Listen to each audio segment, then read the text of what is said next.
ایک روز ایک وکیل صاحب تھے، گھر پہ جب نہا رہے تھے تو اپنی گھڑی بھول گئے اور کام پہ چلے گئے۔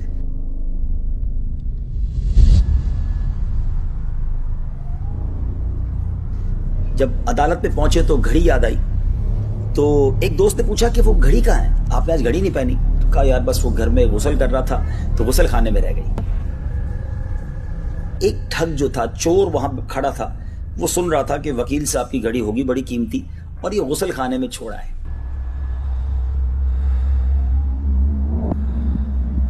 ٹھگ تھا، بڑا شاطر تھا، بڑا جس کو کہنا کہ چالاک تھا۔ اس نے کیا کیا، ایک مرغا لیا اور وکیل صاحب کے گھر پہنچا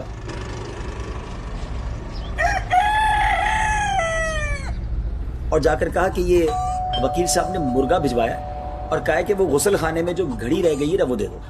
اب گھر والوں نے سمجھا کہ وکیل صاحب نے مرغا بھی بھجوایا تو یہ واقعی انہی کی طرف سے آیا ہوا بندہ ہوگا۔ مرغا لیا اور غسل خانے والی گھڑی دے دی۔ شام جب وکیل صاحب گھر آئے تو گھر والوں نے کہا وہ گھڑی مل گئی تھی آپ کو؟ کہا گھڑی تو میں گھر بھول گیا تھا۔ کہا وہ آپ نے تو منگوائی تھی، ایک مرغا دے کر بندہ آیا تھا۔ کہا نہیں میں نے تو نہیں منگوائی تھی۔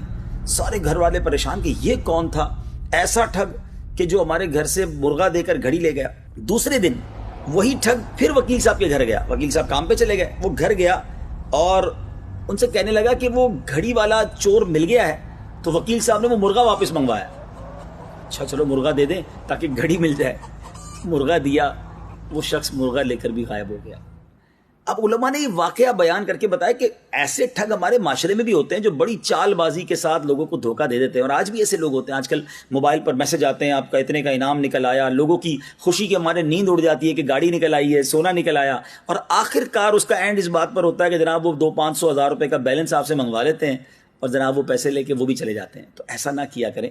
وہ کہتے ہیں نا، کچھ جینے کی تمنا ہے تو پہچان پیدا کر۔ اگر آج اس معاشرے میں رہنا ہے تو دنیا میں جو موجود ٹھگ ہیں، جو یہ اس طرح کے اسکیم ہوتے ہیں، اس طرح کی پرابلمز ہوتی ہیں، اس کے بارے میں بھی عقل ہونی چاہیے کہ اس طرح گھر بیٹھے کوئی لاکھوں کروڑوں روپے نہیں دے دیتا۔ اب یہ واقعہ علماء نے جو بیان کیا، اس کے تحت جو بات لکھی وہ بڑی کمال کی ہے کہ فرمایا اس گھڑی چوری کرنے والے ٹھگ کی مثال شیطان پر صادق آتی ہے۔ جس طرح وہ ٹھگ اپنے داؤ سے مرغے کا لالچ دے کر گھڑی لے گیا اور پھر مرغا بھی ان کے پاس نہیں رہنے دیا، شیطان کیا کرتا ہے کہ شیطان ملعون پہلے دنیاوی مرغے کا لالچ دے کر دین اور ایمان کی گھڑی لے جاتا ہے اور پھر بعد میں وہ دنیاوی جو چیزیں ہوتی ہیں وہ بھی چلی جاتی ہیں۔ ایسا ہی تو ہوتا ہے۔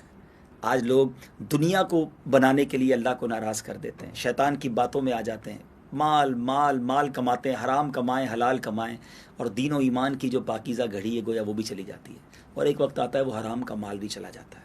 اللہ کرے کہ ہم شیطان کے واروں کو سمجھیں۔